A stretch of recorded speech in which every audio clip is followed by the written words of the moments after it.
Ambrecht Kojako, on vous retrouve au Touquet aujourd'hui à l'Enduropal. Pour quelle raison, dites-moi? Aujourd'hui, je suis venue à l'Enduropal pour voir un petit peu autre chose aussi, parce qu'il faut aussi qu'on s'ouvre à d'autres disciplines que de rester dans le motoball. Sortir un peu du cosmos du motoball. Et puis aussi parce que je fais partie du comité directeur de la fédération et qu'à ce titre, j'ai aussi le droit d'aller sur d'autres épreuves et de me faire un petit peu plaisir. Et donc aujourd'hui, en plus, c'est une très très belle compétition avec quand même des super top pilotes et puis un grand mouvement de masse de personnes et tout ça. Enfin, le public, c'est un peu...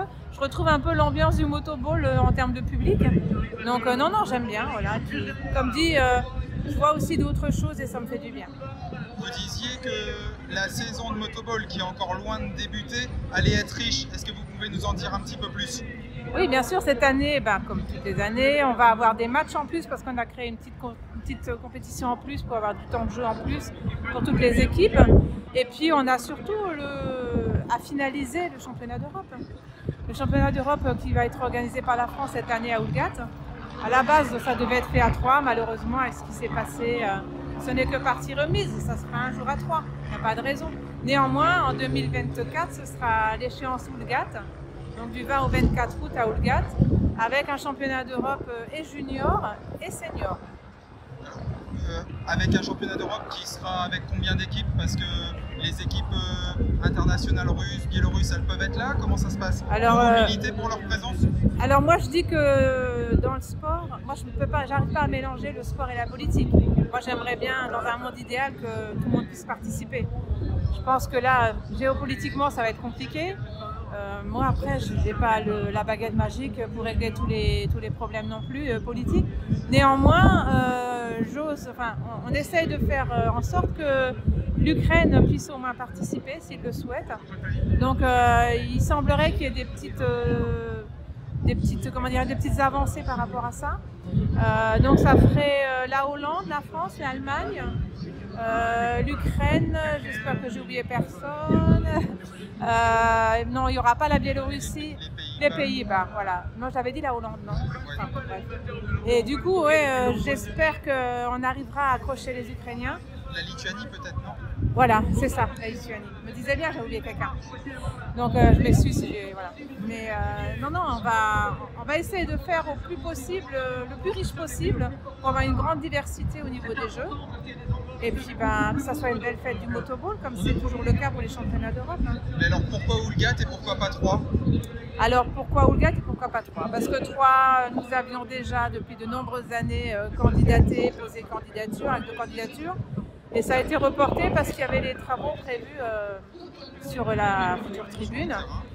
Donc, entre-temps est arrivé le conflit, l'augmentation, je pense que pour eux, les augmentations des matières premières et tout ça, ça a aussi une incidence. Et je pense que la mairie de Troyes fait ce qu'elle peut pour faire cette tribune. Et j'ai entendu, les dernières informations que j'ai eues, c'est que là, apparemment, ce serait prévu pour la fin de l'année, ils commenceraient les travaux. Peut-être pas dans la totalité des travaux qui étaient prévus au départ. Après, vous savez, c'est des fonds publics. Il faut les gérer comme de l'argent public, avec soin et parcimonie, et le mettre au bon endroit au bon moment. Voilà. Ils font ce qu'ils peuvent avec ce qu'ils ont. Et puis moi, de toute façon, on est partenaire de ça. On va essayer, je vais voir aussi avec la fédération pour voir si on peut devenir partenaire de ça aussi. Mais à un moment, voilà, c'est pour ça que ça ne s'est pas fait à 3. À mon grand regret, parce que ça aurait vraiment été, en même temps qu'on aurait eu fini, la tribune était finie, on aurait en même temps très bien pu enchaîner avec le championnat d'Europe en matière de communication. Je pense qu'il n'y avait pas mieux. Bon, c'est pas grave, ça s'est pas fait. Ce n'est que partie remise. Alors vous disiez que, en principe, c'était votre dernière année de mandat en tant que présidente. En septembre, il y a une nouvelle élection. Semble-t-il que vous êtes prête aujourd'hui à continuer? Pour l'instant, je ne me suis pas encore penchée sur la question, pour tout vous dire. Je suis quelqu'un qui fonctionne avec je me fixe des objectifs et tant que je ne les ai pas atteints, j'arrête pas. Voilà. Et alors, les objectifs, c'est quoi alors? C'est le championnat d'Europe. Et de gagner le championnat d'Europe. C'est tout? Oui. C'est aussi votre quête de la moto électrique, non? Si je ne m'abuse. Mais bien sûr, mais ça, c'est déjà lancé, ça, vous le savez. Je ne vais pas revenir sur les antériorités. Cette année, les motos juniors qui sortent c'est juste la poursuite d'un travail. Je me souviens, en 2015, donc ça fait 9 ans, on me disait « Ouais, mais vous allez casser le motoball. Le motoball va mourir à cause de moi, bien sûr. Le motoball va mourir. » Ben non. Quand je vois aujourd'hui, je me mets en arrière, 4 ans en arrière, je me dis c'est vrai que je m'essuyais tous les plâtres. J'en prenais plein la tête tous les week-ends sur tous les terrains. Je vais tuer la discipline, ça ne marchera jamais. Et aujourd'hui, on est dans la version 2 des motos. Et on a pris aussi une décision en commun avec la commission de motoball et la fédération. On a mis en place le fait qu'à partir de 2025, il n'y aura plus le droit d'acheter des motos thermiques pour les juniors. Et donc du coup, pour moi, c'est une grande avancée.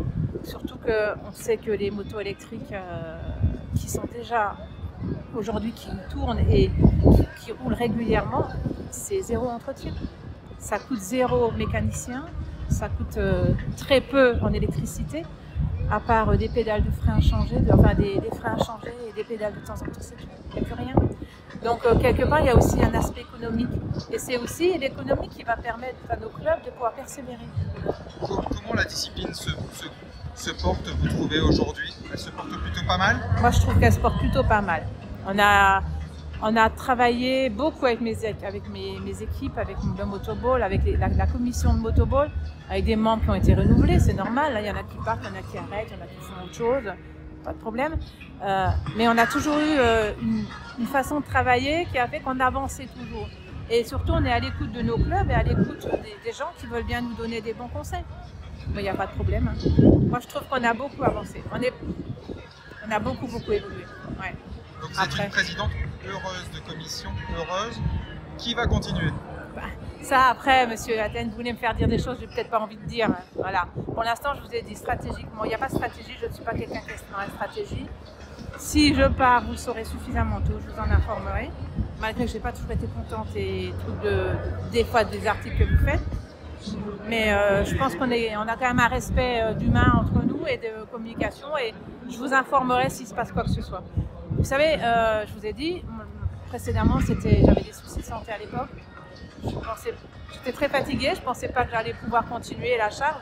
C'est une charge, c'est beaucoup de travail, beaucoup de résilience. Bénévole, parce qu'il y a un problème avec ça aussi. Encore l'année dernière, j'ai constaté que même des joueurs pensent que je suis payée. Je ne suis pas payée. Là, je viens, c'est bénévole. Je viens avec mon argent personnel.